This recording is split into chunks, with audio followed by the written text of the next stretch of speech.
Hey everyone, this is Keith from Gaming Trend and Tabletop Throwdown, and I'm here with Rhea from Steve Jackson Games. And we are going to talk about several games, and the first one that we have here is Ogre Objective 218, which is placed in the same universe as the Ogre game themselves, but this is a card game that you have out, so it should be a lot easier to play than the developers edition or whatever that came out the a couple designers yes edition? designers Yes, so Ogre 218 is set in the same universe, but it is not the same game. It is similar in that it is tactical and that it is two-player. If you are into tactical games and want to get more people kind of into it and introduced to those types of games, this is a really good fit for you, because it's very light and very easy to kind of show someone, hey, here's what a tactical game is like, without having to get them in too far into here are miniatures and here's, you know. So the tactical play of it is very kind of simple and straightforward. You can kind of get through it in about 20 minutes, maybe 30 minutes with kind of teaching. And you know, I kind of like it because it's just kind of this interesting strategy behind it of like making sure your units are supplied and making sure you're attacking from two different places in order to make an effective attack, and hitting people kind of in just the right way. So you have to make sure that you're keeping your supply lines intact while hitting their supply lines to kind of weaken them. And so that's kind of the overall gist of the game. You're going to be, just like in a lot of tactical games, you're going to be deploying units, you're going to be creating those supply chains and building them in the right order. And you know, my favorite part, attacking. So this is just a good kind of setup, but I just want to kind of show you just the so overview each side has their own deck of cards. Yes. And then and actually, let me just go ahead and kind of show just some of the cards, so that, because I think some of our former Ogre fans might kind of get a kick from some of these cards. And then we also have this deck over here. So I like that the two decks really complement each other very well, without being the exact same thing. And so I think it's fun to play as one side and then switch over and play as the other. So how do you end up playing the cards? So you have your cards here, and so you'll be deploying units, putting them out, and you kind of have to watch your supply, attack, and targeting. So your targeting shows, you know, where they can sort of point at and support. Your attack shows, oh, I have to, if I want to attack them, I have to be able to. Generally, this type of attack needs two people. Two different units. Yeah. If you have a card that looks like, let me find this bad boy, then you've got the ability to just outright attack someone. So these guys are. So you need a brutal, support troop to attack with certain units. Yeah, of course. And so. And what's the main objective of the game? To destroy the ogre on the other side? Capture their command post. Yep, oh, capture their command post, which is in the starting area over there. Okay. Right there at the center, and that's where, you know, their supply and everything kind of comes from. So cool. I want to make sure that. And this is available now? So it is available here at Origins. I've actually gone out and seen it here. It will be in stores like any time now. Like we're talking. Maybe a matter of a week or two. Okay, and how much does it retail for? It retails for $14.95. Great. For those of you who were children of the 80s, you probably remember the hit movie, if you can call it a hit, Bill and Ted's Excellent Adventure. Well, now we have, 30 years later, Bill and Ted's Excellent Board Game. So tell us a little bit about how the game plays, Rhea. So just like in the movie, you are Bill and Ted flying around in your time booth trying to collect persons of historical significance for your oral history exam. So each player will be their own alternate reality universe version of Bill and Ted in their time booth.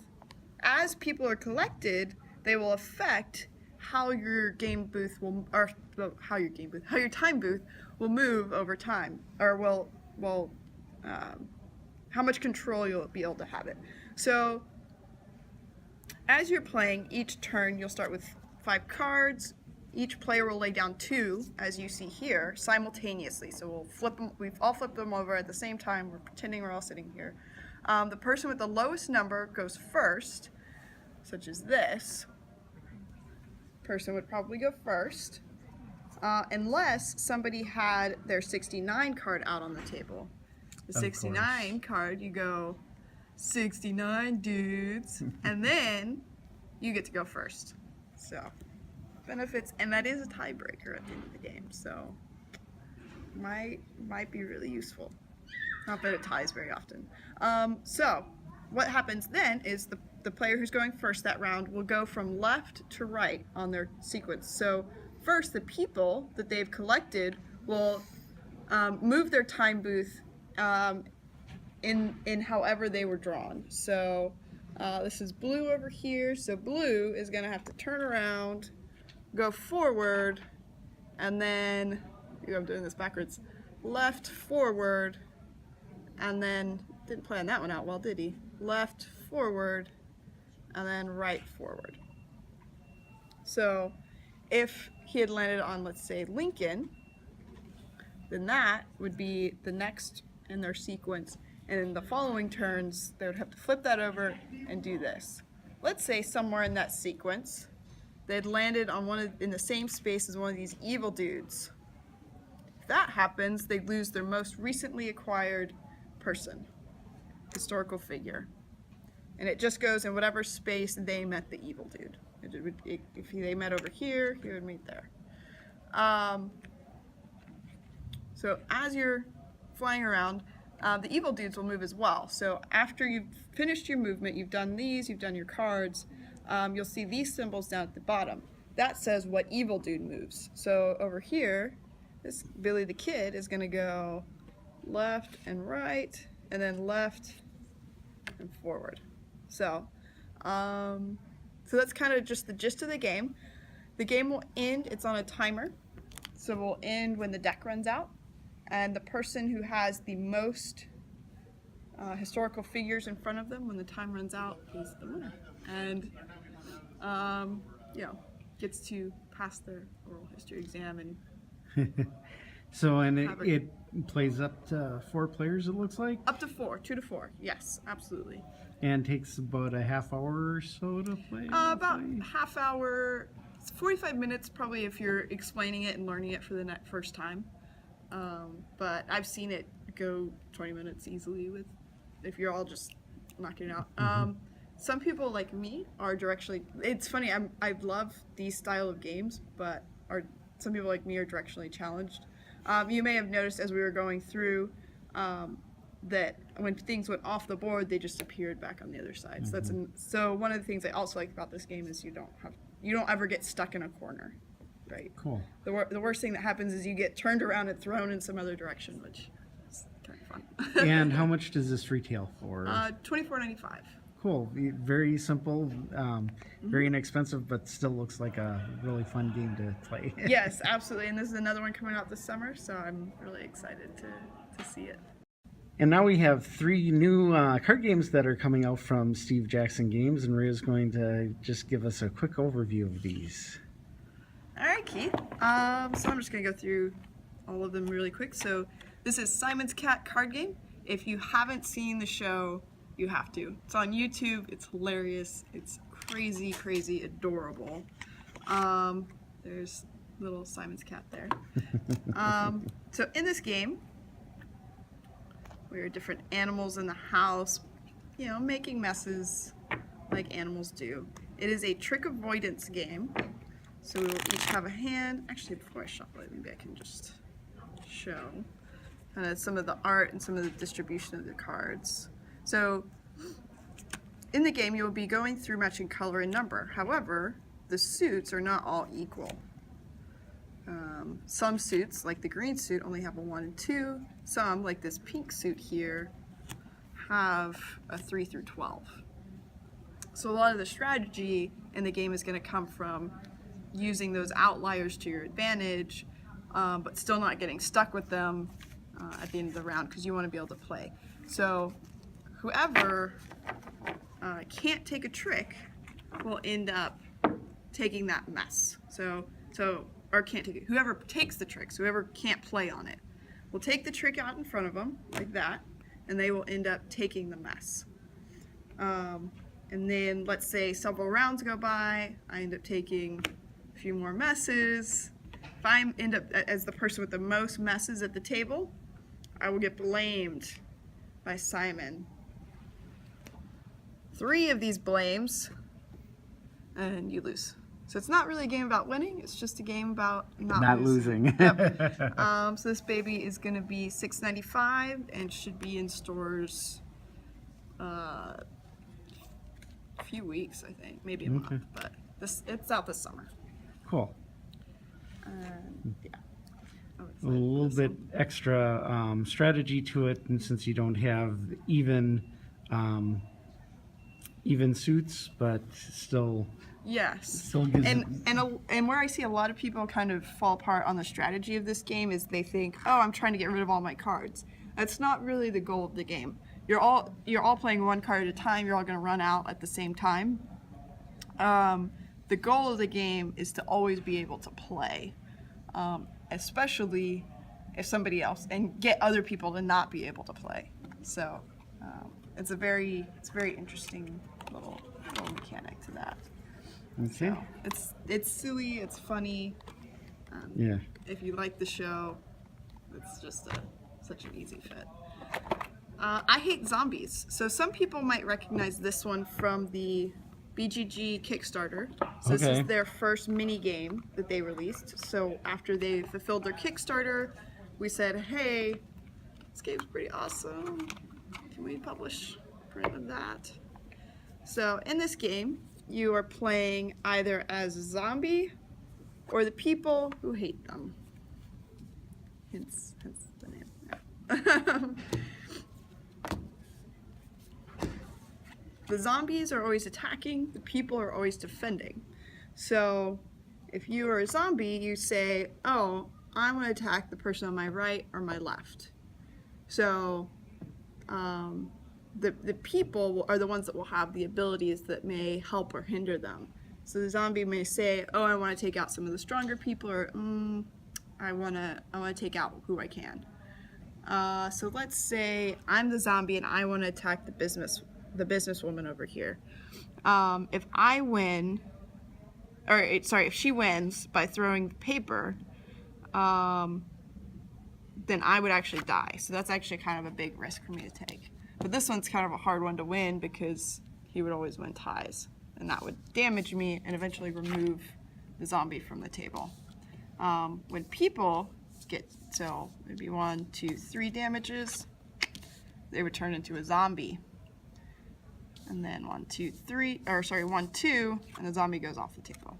So how do I attack? How do I defend? How does that work, you may ask? It is a simple game of Rochambeau. Oh, rock, paper, scissors. It is. And so it's very silly, requires a lot of smack talk to play this game. I find that it's really a lot of fun in big numbers. You can play it, with fewer people. 4 is still solid, but man, when you get like 6 or 8 people in there, it's just a whole mess of fun. So how many cards does it come with? So it comes with, you know what? I probably should know that, but I don't. 3, 6, 7, 8, 9, 10, 11, 12, 18, 19. 19 cards. Okay, and then they all have one side with the human and then the other side with the zombie. Yep. And here's some of the, let me see. And there are also some promo cards out there that you can get and add. The miner, I like the miner. He's a funny one. I love the art that they chose for this. Where's the cheerleader? So here's the cheerleader. Here's the zombie cheerleader. So that one's just hilarious. And I love the scientist. The zombie one just starts drinking her. So it's just, I like what they did with the art, how they really made it just silly. Yeah, and they're nice big cards too. They aren't Yeah, Yeah. They're bigger than regular size playing cards, so you can read everything pretty easily on the cards. Right, and I think that is partly just if when you're playing with a big group, it's just easier to be able to see across the table and do all of those fun things. So high energy. We actually did a event at BGG Spring with this, and I wasn't there, unfortunately. I was in the UK, I think, during that weekend. But I heard that it was just a blast because we just got a big room of people to play this game, and so then you've got zombies going right after people, and it was just silly and chaotic. And we'll probably do that again this BGG fall. So, and you win by either getting rid of all the zombies or all the humans. All the humans, yes. Exactly. So that is I Hate Zombies. And then let's go to Moop's Monster Mashup. So let's put this up. We're just building a stack over there. Moop's Monster Mashup. So folks that are familiar with Munchkin will be very familiar with this game and many of the characters in it. You can see Spike there on the front. So this game references our Munchkin comics. So it uses Ian McGinty, who illustrates a lot of the Munchkin comics, as the artist.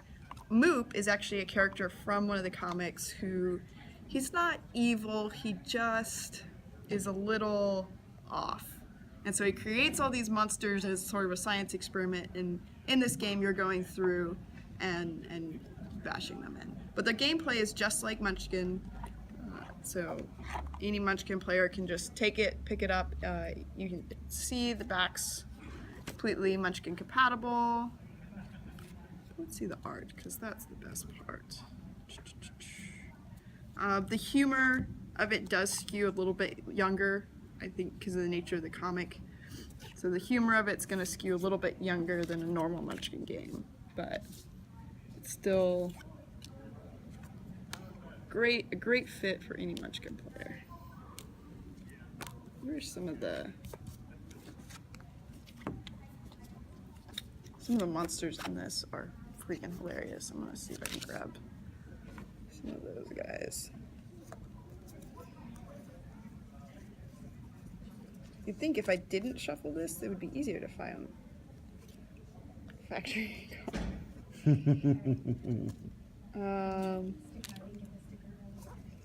So it's just silly, fun, light.